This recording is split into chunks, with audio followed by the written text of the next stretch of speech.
یہ زمانہ ہے حضرت موسیٰ علیہ السلام کا۔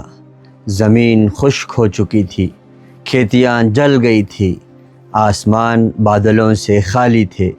بنی اسرائیل کو ایک قحط نے، ایک سوکھے نے اپنی لپیٹ میں لے لیا تھا۔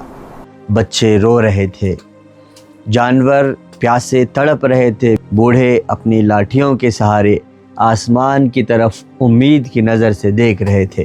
آخرکار یہ پریشان حال لوگ اپنی پریشانی کو لے کر وقت کے نبی موسیٰ علیہ السلام کی خدمت میں حاضر ہوئے۔ اے اللہ کے نبی، زمین بنجر ہو گئی ہے، جانور پیاس سے مر رہے ہیں، آپ اللہ سے دعا کریں کہ بارش برس جائے۔ حضرت موسیٰ علیہ السلام نے اپنی قوم بنی اسرائیل کو جمع کیا۔ 70,000 لوگ اپنے نبی کے ساتھ ایک میدان کی طرف جانے لگے۔ بچے، بوڑھے، جوان، سب کے چہروں پر خوشی تھی، آنکھوں میں ایک امید تھی کہ اب اللہ رحمت کی بارش ضرور برسائیں گے۔ دوستوں، میں آپ کو بتاتے چلوں کہ یہ عمل اللہ کے نبی کی سنت بھی ہے۔ آپ کے زمانے میں جب بارش نہیں ہوئی، سوکھا بہت زیادہ پڑ گیا، تو آپ مسلمانوں کو لے کر مدینے سے باہر آئے، جہاں پر آج کل مسجد غمامہ ہے، جو مسجد نبوی کے صحن سے لگ کر ہے۔ وہاں آئے، آپ نے اللہ سے دعا کی، اللہ نے بارش برسائی۔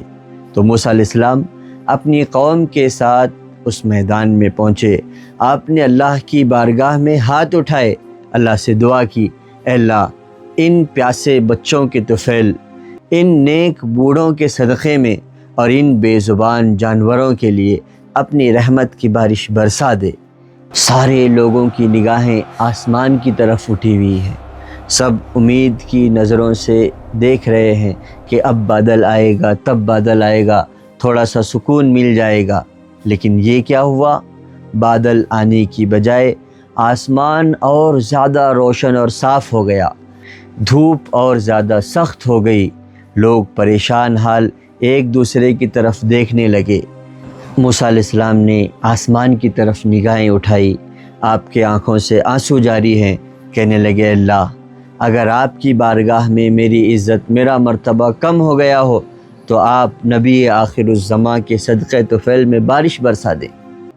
اللہ نے آسمان سے وحی بھیجی، موسیٰ، نہ تمہارا مرتبہ کم ہوا ہے، نہ تمہارا مقام گھٹا ہے، نہ ہم تمہاری دعا کو قبولیت کے درجے سے نیچے اتاریں گے، بلکہ تمہاری دعا کی قبولیت ایک شخص کی وجہ سے رک گئی ہے جو تمہارے ساتھ اس مجمع میں موجود ہے، اور وہ ایسا شخص ہے جس نے 40 سال سے میری نافرمانی کی ہے، جس نے 40 سال سے مجھے ناراض کیا ہے، اور میں اس سے اتنا ناراض ہوں کہ جب تک وہ شخص اس مجمع میں رہے گا تمہاری دعا کو ہم قبولیت سے روک دیں گے۔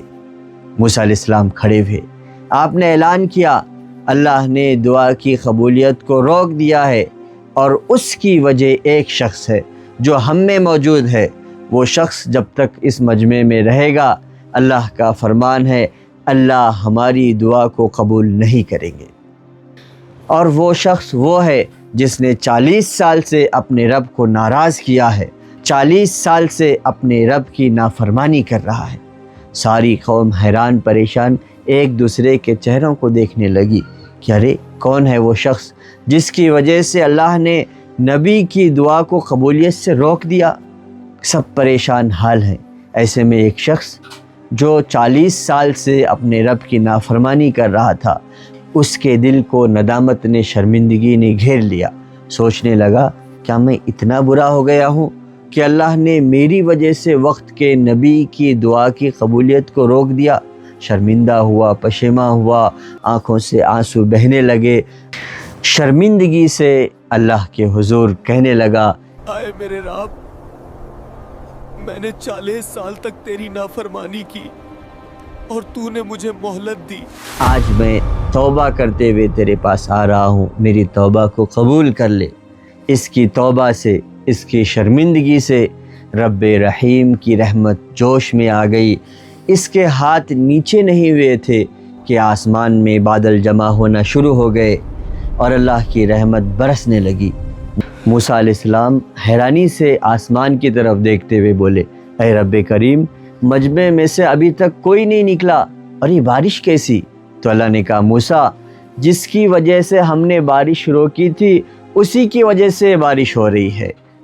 ہمارے بندے نے توبہ کے لیے ہماری طرف ہاتھ اٹھائے، ہم نے اسے معاف کر دیا اور اسی کے صدقے طفیل میں یہ بارش ہو رہی ہے۔ رب کریم فرماتے ہیں قل یا عبادی الذین اسرفوا علی انفسہم لا تقنطوا من رحمت اللہ، اے وہ بندے جنہوں نے گناہوں سے اپنے آپ پر ظلم کیا، اللہ کی رحمت سے نا امید نہ ہونا، اللہ معاف کریں گے آپ نے جتنے بھی گناہ کر لیے ہوں۔ اگر آپ اللہ کے پاس سچے دل سے جا رہے ہیں، توبہ کر رہے ہیں کہ اللہ آئندہ نہیں کروں گا، اللہ آپ کے گناہوں کو معاف کر دیں گے۔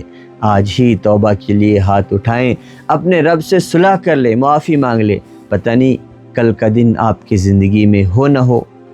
روزانہ رات کو سونے سے پہلے ایک بار یہ ضرور سوچ لیا کریں کہ آج اگر سونے کے بعد میں نہ اٹھ سکا تو کیا میں اپنے رب سے ملنے کے لیے تیار ہوں؟ میری اتنی تیاری ہے کہ میں اللہ کے حضور پیش ہو سکوں۔ اگر آپ اس بات کا محاسبہ اور جائزہ لیں گے تو آپ ضرور توبہ کریں گے۔ اللہ ہم سب کو توبہ کرنے والے بندوں میں شامل فرمائے۔